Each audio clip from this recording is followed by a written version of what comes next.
Qo'rda qatmagil xeyli bo'lib qapti bizga o'g'loqning go'shti bilan qo'rdoqdan bir aytib aytamdi, qanday bo'lib qolsa, dehqonlar menda bo'lsin-juma. Do'kondan keldimda balamni soat 5 bo'lay deb ekan, tuxmaytib kiriblam, ochiqiblamamda tomoq tayyorlab qilaylik deb qo'rloq aytaylik deb qo'rsam, ustixonliq go'shtni pashlab bergan uydagilar yo'q. Shuning bilan lam tuvanga keliblam, yerni kestiriblam, saypayni ilib, singlim maktabdan chiqishga ulguriblam, uni ilib, mana shuning bilan uyga qaytdimda. Uyga keliblam, uni sayoqlash tushib ketdim.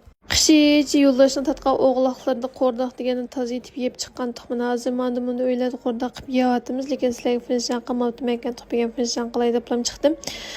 Qo'rdoqqa ketadigan narsani o'zinglar bilsizlar.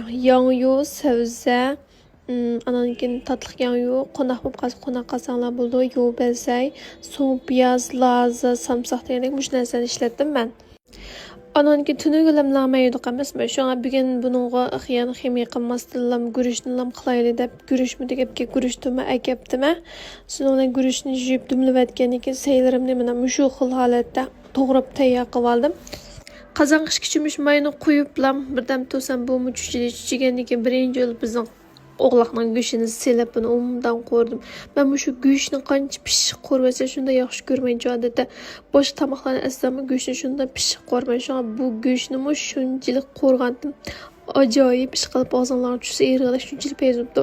Erlar ayollaringlar avatib qo'yinglar, sizlarga bizda o'qitib qo'rdoq aytib bersin. Ayollar erlaringlarga menda qo'rdoqni cho'qqib aytib berib yiqinglar. Balkim sizlar aytib bergansizlar, lekin mahal usulda aytib baqsanglar tixinbek payz bo'ldi. Go'shtni umdan shu qizartib qo'rib qilib olgandan keyin savza, tatliq yong'yoni silib maydumdan qo'rib oldim. Qo'rib olgandan keyin shu yong'yoni azroq qo'yibdim. Cho'ng ustamning ma'u qo'rdoqdek tutqusini cho'qim misaltanglar jumu. Ma'ning miqdori odatdagidan jiq chiqdi jumu. Ma yishinji qilib ishlangani 120 gram chiqdi. Mushta 120 gramlik xaltadan 3 xalta bordi.